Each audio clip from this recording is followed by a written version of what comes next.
My arrival at Thuli 7 was met with silence. Not the kind of silence one might find in a chapel, where stillness is reverent, hushed by the weight of faith. No, this was something deeper, an oppressive, smothering void, a silence that settled in my bones the moment I stepped off the helicopter.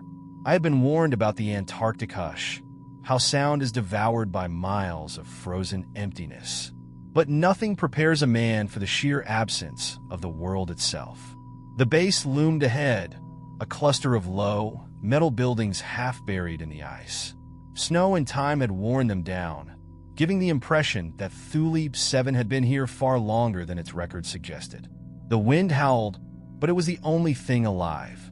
A lone figure in a thick, fur-lined parka stood by the entrance. As I approached, he pulled down his hood to reveal a face weathered beyond his years.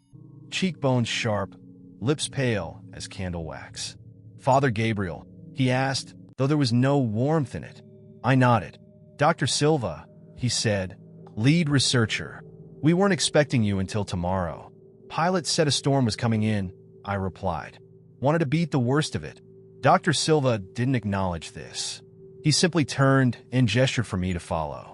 Inside the tomb. Inside, the air was thick with heat, oppressive compared to the cutting cold outside. A contradiction.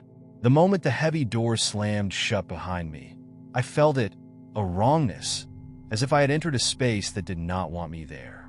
The halls of Thuli 7 were suffocatingly narrow, lined with exposed metal piping and low-hanging bulbs that flickered intermittently. The scent of antiseptic and machine oil lingered in the air, but underneath it was something else, a faint, damp musk, like old stone. "We don't get many visitors," Silva murmured. I followed him past a series of doors, each marked with codes I did not understand. Some were padlocked. Others had deep scratches along the edges, as if someone had tried to claw their way inside or out. "Not many priests either," I said, attempting some levity. Silva didn't smile. "Faith is in short supply here." At the end of the hall, we entered what passed for a common room, a space cluttered with old maps, half-drunk coffee cups, and battered chairs. A single lamp illuminated the room in a sickly yellow glow. 3 figures sat around a metal table. None of them looked up immediately. Dr. Holloway, a gaunt, sharp-featured man with eyes too large for his face, was staring at a folder filled with blurry, black and white photographs. His fingers drummed against the table in an irregular pattern. 1, 2, 3, 4, pause. 1, 2, 3, 4, pause. Dr. Yates, the biologist, sat with her arms folded, her expression unreadable beneath the mess of dark curls that framed her face. A third man, one I didn't recognize, sat apart from them, wrapped in a thick blanket. He didn't move, didn't even acknowledge my presence. Silva cleared his throat. "This is Father Gabriel, Vatican liaison. He's here to observe." Holloway finally looked up, eyes bloodshot and rimmed with deep, sunken shadows. "Another body to feed the station," he muttered. Dr. Yates shot him a look. "Don't be an ass." Holloway shrugged but said nothing more. I hesitated before taking a seat. No one welcomed me. I had been assigned to Antarctica's frozen edge to provide spiritual counsel. But these people were beyond simple confessions. They carried something in their silence, a weight, a burden. And though they did not say it aloud, I understood. Something was wrong in Thuli 7. That night, I dreamed of a church buried beneath the ice. It was vast, its ceilings vanishing into darkness. Stone pillars bent at unnatural angles, forming arches that pulsed as if breathing. The air inside was thick, not with incense but with something older. I moved through it, my boots echoing on a floor that should not have been there. A single figure knelt at the altar, facing away. A man. His body was still, almost too still, like he had been carved from the very ice that surrounded him. As I approached, the air grew thick with static. My head ached. Then he spoke, not with his mouth but inside my skull. "You should not have come." I awoke gasping, my breath visible in the air. Not from cold, but from something else. Something wrong. Morning came slow. The artificial light of the base did little to simulate dawn, but time meant little in a place like this. Over breakfast, Dr. Silva finally spoke of why I was truly here. "We found something," he said, "below the ice." The others stopped eating. Even the man wrapped in the blanket stirred slightly. Silva continued, "During a core sample retrieval 2 weeks ago, we discovered a structure. It's ancient, far older than the ice above it, buried too deep to be man-made." I frowned. "You're saying it's natural?" Holloway let out a dry, humorless laugh. "Nothing about it is natural." Silva shot him a warning look before turning back to me. "2 of our researchers went down the shaft to investigate. They never came back." I felt my pulse quicken. "And yet you stayed." Silva met my gaze. Something shifted behind his eyes. "We had no choice," he said. "Something won't let us leave." The room fell into suffocating silence. Holloway turned away, his fingers resuming their unnatural drumming. Yates traced something onto the table, a symbol sharp and angular, one I did not recognize. And the man wrapped in the blanket? For the first time, I realized he had no breath. That night, I found myself drawn to the hallway where the padlocked doors stood silent. I couldn't explain why, only that my feet carried me there before I could stop them. One door in particular, the last one on the left, felt wrong. The air around it was colder than the rest of the station, the metal handle rimmed with frost. I reached for it almost against my will. Then a voice behind me. "You don't want to see what's in there." Dr. Yates stood a few feet away, arms crossed. I swallowed. "What's inside?" For the first time, I saw true fear in her eyes. She didn't answer. Instead, she only whispered, "It watches." I didn't sleep after that. Every time I closed my eyes, I heard it, a whispering static crawling into my skull like tendrils of ice. It wasn't a voice, not in the way a man speaks. It was a presence, something vast and unknowable, brushing against the edges of my mind like a hand running along a frozen pane of glass. It wanted me to listen. By morning, my hands were trembling, though not from cold. Silva found me at the common table, staring blankly into a cup of coffee that had long gone cold. "We're going down today," he said. I blinked. "Down?" "To the anomaly." Holloway and Yates sat across from me. Neither of them spoke, but their silence carried a shared weight. They weren't excited. They weren't even afraid. They were resigned. "Why?" I asked. Holloway let out a hollow chuckle. "Because whatever's down there won't let us ignore it." Silva met my gaze. "You should come with us?" A protest rose to my lips. I was not a scientist, nor an explorer. I was a priest, a man of God, not a man of the abyss. And yet, I said nothing, because some part of me already knew I was always meant to go down. The shaft. The drilling site was a mile from the base, marked only by a low steel platform, half buried in snowdrifts. The wind screamed like a living thing, tearing at our suits as we approached the open shaft at the platform center. I looked down. Darkness swallowed the bottom. "There used to be a winch system," Yates muttered. "Collapsed 3 days ago. So now we climb." I turned to her, but she was already securing herself to a series of fixed steel rungs bolted into the ice. Holloway went first, then Yates. I hesitated. Then the whisper came again. I flinched so hard I nearly lost my footing. It had been so much clearer this time. A single word, crawling from the dark beneath me. "Come." Silva placed a hand on my shoulder. His touch was firm, grounding. I nodded and began the descent. The descent. We climbed for nearly an hour. The air grew thick, pressing in from all sides like unseen hands. The ice walls, once pristine, now bore striations, impossibly smooth lines that pulsed when I passed them. It was warm here, warm, despite being buried beneath miles of frozen earth. By the time we reached the bottom, my body was slick with sweat inside my gear. The space before us was not natural. It was a hall. The ice had receded around a massive structure, black, cyclopean stone, its surface smooth yet shifting, as if my eyes refused to settle on its true form. No carvings, no signs of tool work, and yet it was undeniably built. Silva exhaled slowly. "This is it?" Yates stepped forward, running a gloved hand along the surface. "It feels warm, alive." Holloway swallowed. We shouldn't be here. Something in his voice sent a shiver up my spine.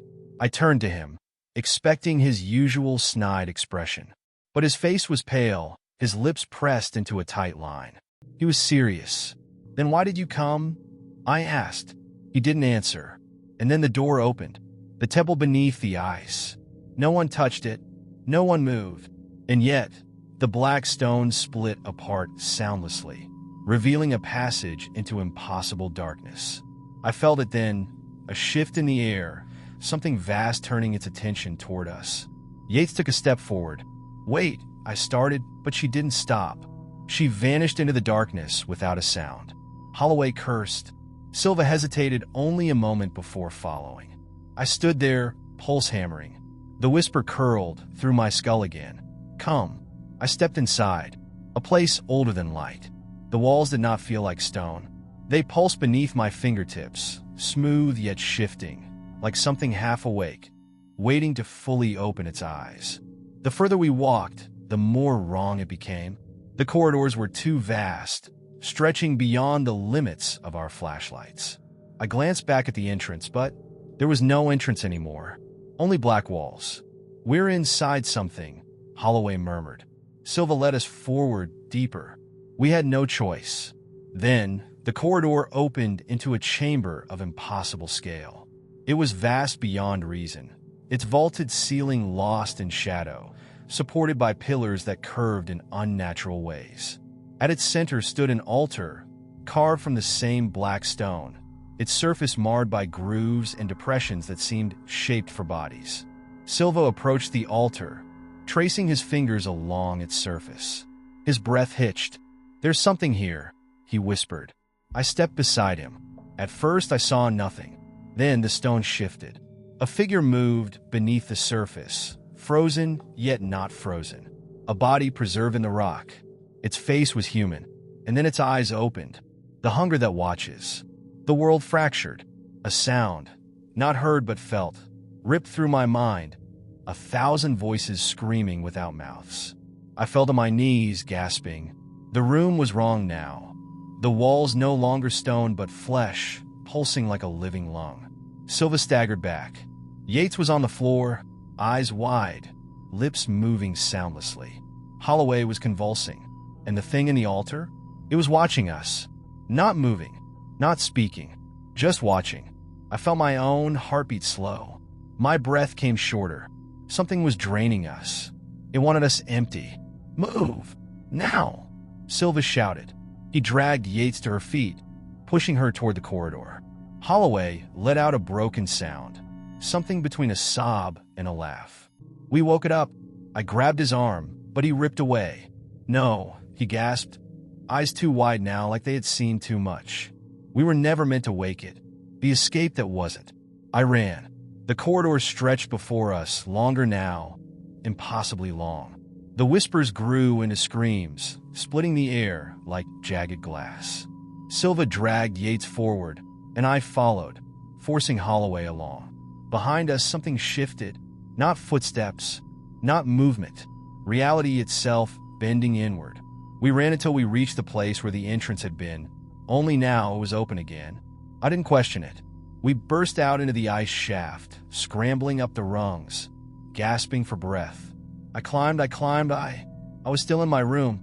I choked on air, my body rigid. The door was open. Silva sat across from me, his face ashen. You didn't move, he whispered. You were just sitting there, staring at the wall. My hands were shaking. I opened my mouth to protest, to question, to scream. But then I noticed the thin black frost creeping along the floor. And I knew. We never left.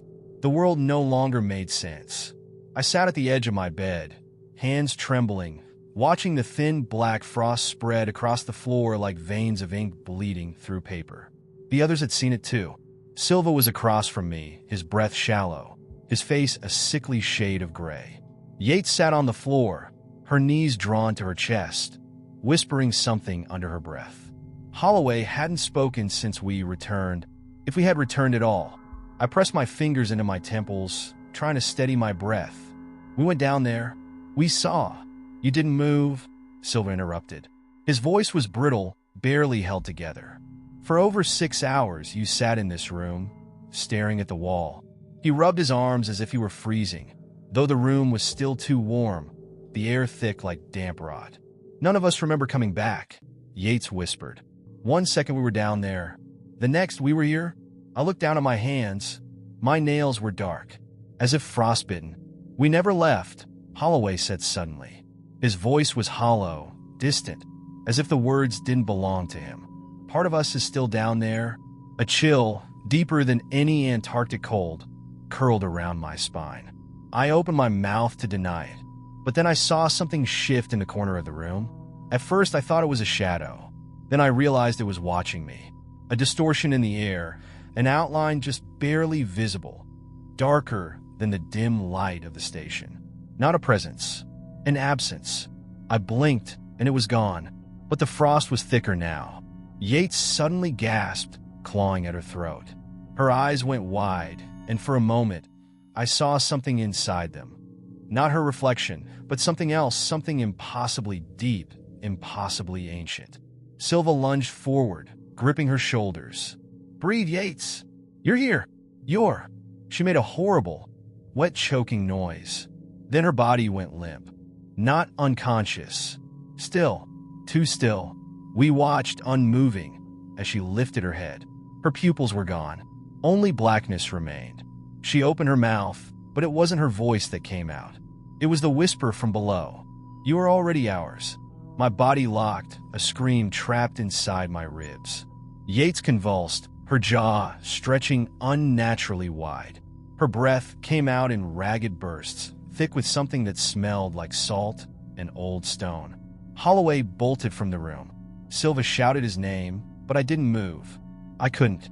Yates' lips trembled, as if she was struggling to form words, but the voice that came out was layered. Hers, and something beneath it. Something wet and raw, something that had been waiting for centuries. "The ice remembers." She shuddered violently, then collapsed. I reached for her, but Silva grabbed my wrist. "Don't." I met his gaze. He was shaking his head, eyes rimmed with panic. "If you touch her, it'll spread." My pulse slammed against my ribs, but I withdrew my hand. Yates lay motionless on the floor. Her breath was shallow, but her fingers twitched against the frost-covered tile. The frost was moving now, creeping toward us. Silva and I staggered back. "We need to find Holloway," he muttered. I nodded, and then the lights went out. A blackout. The station hummed with silence, more suffocating than before. Then from the depths of the hall a sound, a wet, dragging sound. My breath caught in my throat. Silva reached for his flashlight and clicked it on, the beam cutting through the dark. The light flickered, then dimmed. The station's power wasn't just failing. Something was draining it. A rustling noise came from the corridor. Then Holloway's scream. It was a raw, ugly sound. Not fear, agony. We ran. The hallway stretched, longer than before, twisting in ways that should have been impossible. The metal walls rippled like water, shapes forming within them, shifting too fast for my mind to fully grasp. Not hallucinations. Something beneath the station was bleeding into it. We found Holloway at the far end, slumped against a storage door. His face was pale, mouth slightly open. His eyes were rolled back into his skull. I fell to my knees beside him. Holloway. He wasn't dead. Not yet. But his lips trembled, his fingers twitching as if something inside him was trying to get out. Silva shone the flashlight over his chest. His coat was wet. I looked closer. At first I thought it was blood. Then I saw it wasn't red. It was black, like ink spreading through water. The darkness had seeped beneath his skin, curling through his veins. His lips parted. I saw. His voice broke. He clawed at his arms, at his chest, as if trying to rip the darkness out of himself. Silva grabbed his hands. "Holloway, stay with us?" "What did you see?" Holloway's breath hitched. His pupils dilated into two pools of blackness, his irises vanishing completely. He shuddered, then whispered, not in his own voice. "It's already awake."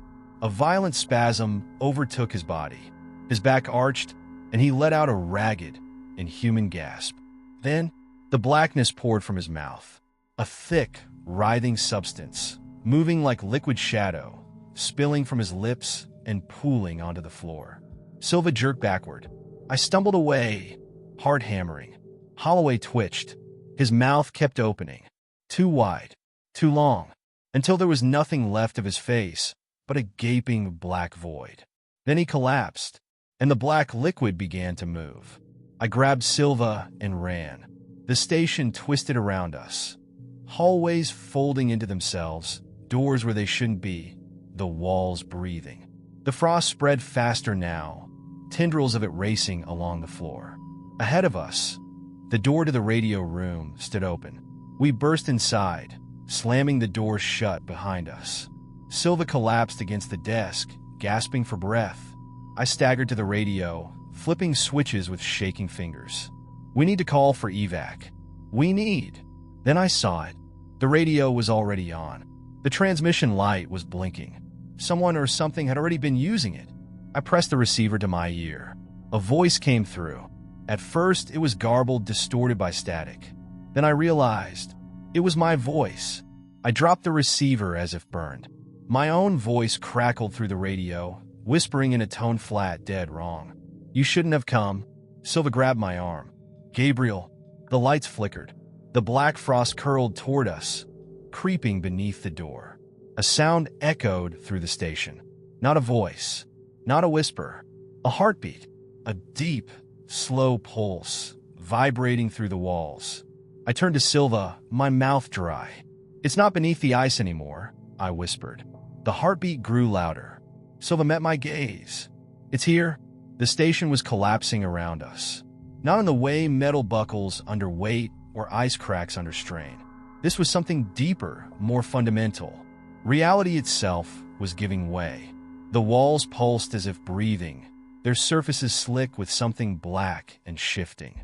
The floor beneath us had turned soft, unsteady, like we were standing on the skin of something alive. The air was thick with a low, rhythmic pulse, a sound felt inside the bones rather than heard. A heartbeat. Not mine, not Silva's. Something else. The radio crackled, my own voice still whispering through the receiver. You shouldn't have come. Silva's breath was ragged, his eyes darting to the door as the frost continued to seep beneath it. The black veins slithered toward us, slow but deliberate, curling hungrily across the floor. He grabbed my arm, voice shaking. We need to go. Now. I turned back to the radio. It was pointless. No one was coming for us. We had to get out. But I already knew there was nowhere left to run. We fled into the corridors, the dim emergency lights flickering overhead. Holloway was gone. So was Yates. The station felt larger now, stretched beyond its original dimensions, its corridors twisting at impossible angles. Some doors led to places they shouldn't. Others were gone entirely, replaced by pulsating, organic walls that twitched when we passed. Somewhere behind us, something moved, a dragging, wet sound like something pulling itself forward through flesh instead of space. Silva gritted his teeth. We have to get outside. He was right. The station was becoming a part of it. If we stayed, so would we. The main corridor should have led to the exit hatch, but now it stretched on forever. A trick. It wanted us lost. A whisper coiled through the air. You are already lost. My stomach turned. It wasn't a voice. It was the station itself speaking. I shut my eyes, forcing a breath. Think, Gabriel. Think. I reached for my cross, my fingers curling around cold metal. If we are lost, let us be found. It was barely a whisper, but as I spoke, the walls twitched. And then, suddenly, the exit door was in front of us. Silva lunged forward, slamming his fist against the emergency release. The hatch groaned, frost cracking as it released. The door burst open, and we stumbled into the night. The wind hit like a hammer, sharp and merciless, tearing at our suits. But something was wrong. The station was gone. Not buried, not collapsed. Gone. The platform, the buildings, even the drilling site. Nothing remained but ice stretching endlessly in all directions. Silva turned in frantic circles. No. No, no, no. This isn't real. This isn't. His breath hitched. He was looking up. I followed his gaze, and my mind fractured. The sky was wrong. The stars were too many, too bright, too close. They pulsed, not with light, but with something living, watching.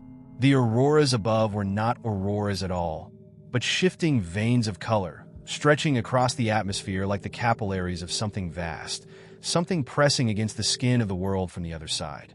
Silva fell to his knees, his breath coming in ragged gasps. I swallowed thickly. We never left.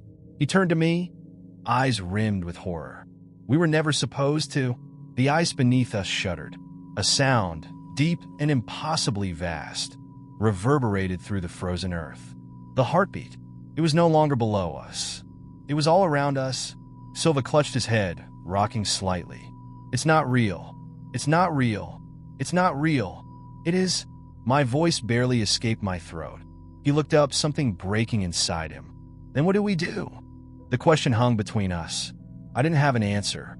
A tremor rolled beneath us, deep and slow, like something shifting in its sleep. The stars twisted, their light bending, rearranging. They weren't stars at all. They were eyes. Watching, waiting, remembering. I stepped forward, my breath plumed in the air, curling into strange, unnatural shapes. It had always been waiting. For us. For me. And I knew, with a certainty as cold as the ice beneath my feet, there was no leaving. Because I had never truly arrived. Silva let out a shuddering breath. What now? I looked back at him and smiled. Now. The sky opened. We pray.